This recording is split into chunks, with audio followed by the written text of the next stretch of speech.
Hello दोस्तों, नमस्कार। आज मैं आपके सामने एक बहुत ही गंभीर समस्या लेकर आई हूँ, जो कि नेपाल में आई बाढ़ के कारण हुई है, जो कि एक प्राकृतिक आपदा है। हम इस बारे में कुछ हमारे हाथ में कुछ नहीं होता है, जो कि आपको भी पता है एक प्राकृतिक आपदा है जो भी कहीं भी किसी भी टाइम कहीं भी आ सकती है। तो इसी टॉपिक पे मैं आपके सामने डिस्कस करना चाहती हूँ, आपसे थोड़ा सा डिस्कस करना चाहती हूँ कि ये बाढ़ आई क्यों। तो दोस्तों, तिब्बत की तरफ से रुसवा जिले के उड़कोसी नदी में आई बाढ़ के कारण नेपाल में तबाही का कारण बन चुका है।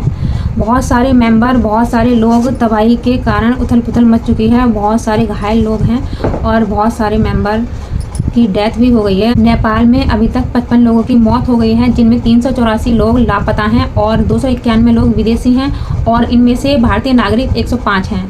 तो भाई बहुत सारे मेंबरों की मतलब 105 जो लोग हैं भारतीय नागरिक, वो भी वहाँ नेपाल में घूमने के लिए गए थे। लेकिन ये जो प्राकृतिक आपदा है, ये कहकर नहीं आती है, एकदम से आ जाती है। किसी को नहीं पता होता है कि कब उनका अंत समय आया है, कुछ पता नहीं होता। देखो मेरे अभी भी रोंगटे खड़े हो गए हैं एकदम से। मतलब हमें सुनकर ही इतना फील हो रहा है, इतना ऐसा फील हो रहा है, तो समझो वहाँ पर कैसी तबाही छाई होगी। एकदम से किसी को कुछ पता नहीं होता कि क्या हो जाए। सच में मेरे अभी भी रोंगटे बिल्कुल ऐसे ही खड़े हो रहे हैं। सच में किसी को कुछ पता नहीं होता कि कब मौत आनी है, कब नहीं आनी। तो भाई सरकार का यही कहना है कि उत्तर प्रदेश और बिहार पर भी संकट आ सकता है। और नेपाल में आई बाढ़ के कारण, प्राकृतिक आपदा के कारण बहुत सारे मेंबर, बहुत सारे लोग बहुत परेशान हैं।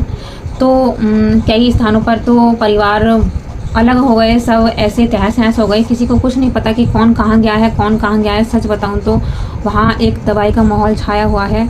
हम सोच भी नहीं सकते, मतलब अचानक से जब होता है ना, एक तो ये होता है कि हमें हाँ पता है, ठीक है, हम तैयार हैं। एक ये होता है कि अचानक से क्या होने वाला है, किसी को कुछ नहीं पता होता। तो वहाँ पे बहुत बुरी परिस्थिति छाई हुई है। अब सरकार का ये मानना है कि मतलब ये प्राकृतिक आपदा है, ये इसमें वो कुछ नहीं कर सकते, क्योंकि ये सब चीज़ें तो सरकार हैंडल नहीं कर सकते, क्योंकि अचानक से होती हैं, किसी को कुछ पता नहीं होता। तो मेरी सरकार से यही गुजारिश है, उन लोगों को मदद की जाए। नेपाल में कई स्थानों पर तो भारी बारिश के कारण जल स्तर इतना बढ़ चुका है कि वहाँ बाढ़ आने की संभावना रहती हैं, क्योंकि वहाँ पर बारिश बहुत ज़्यादा हो रही है। हो तो यहाँ भी रही है, लेकिन इतनी नहीं हो रही है। लेकिन वहाँ इतनी ज़्यादा बारिश हो रही है, तो वहाँ बाढ़ आने की बहुत ज़्यादा संभावना हो जाती है, क्योंकि छोटे छोटे इलाकों में ज़्यादा ही बाढ़ आने की संभावना हो जाती है। ऐसे भारी बरसात होने के कारण लोग डेली बेस की जो लाइफ होती है, डेली का काम जो होता है, उनके कारण वो काम भी नहीं कर पा रहे हैं और घर पर ही रहते हैं, क्योंकि इतनी बरसात के कारण क्या ही कर सकते हैं, ना ही बाहर जाना हो रहा है। इस भारी बरसात के कारण जो लोग डेली का काम करते हैं, मतलब डेली कमाते खाते हैं, उनकी लाइफ में कितना चेंज होता है क्या ही पता आपको। मतलब उनके पास कुछ जुड़ा भी नहीं होता। देखो साफ सीधी बात है, उनके पास इतना कुछ जुड़ा भी नहीं होता कि वो कल के लिए कुछ कर पाएँ। तो वो डेली कमाते हैं, डेली खाते हैं, और इस बरसात के कारण अगर उनका एक दिन भी अगर ख़राब हो गया तो फिर वो अगले दिन कहाँ से खाएंगे। सरकार ने अब यह भी कहा है कि वो नेपाल के साथ हैं। नेपाल को किसी भी चीज़ की ज़रूरत होगी तो सरकार साथ है उनके। ऐसा नहीं है कि अगर वहाँ पे प्राकृतिक आपदा आ गई है, ठीक है, बाढ़ आ गई है, तो फिर वो साथ नहीं देंगे। हर समय सरकार साथ है नेपाल के। लेकिन जो भी ये प्राकृतिक आपदा आई है, पुल टूटे हैं, इतने बड़े बड़े बांध टूटे हैं, पुल टूटे हैं, अचानक से इतनी वर्षा हो गई है, क्योंकि अचानक से बाढ़ आई है। तो देखो नुकसान तो हुआ ही है। अब सरकार सारा थोड़ी नुकसान चुका पाएगी, लेकिन जितना भी होगा वो कर ही पाएगी।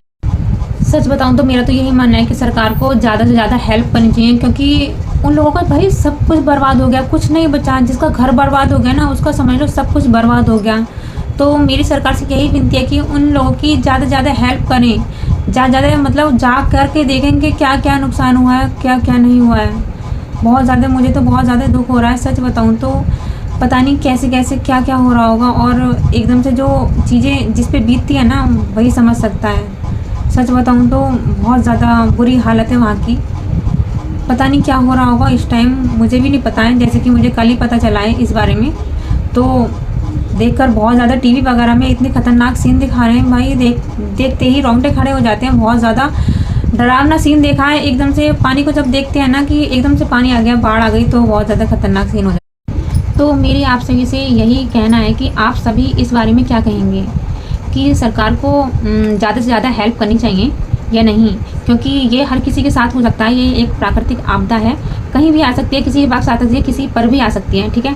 तो प्लीज़ कमेंट में मुझे बताएं ये सही है या नहीं है। अगर मेरी जानकारी आपको अच्छी लगी तो मेरे ब्लॉग को लाइक शेयर कमेंट ज़रूर करना। ओके, राधे राधे।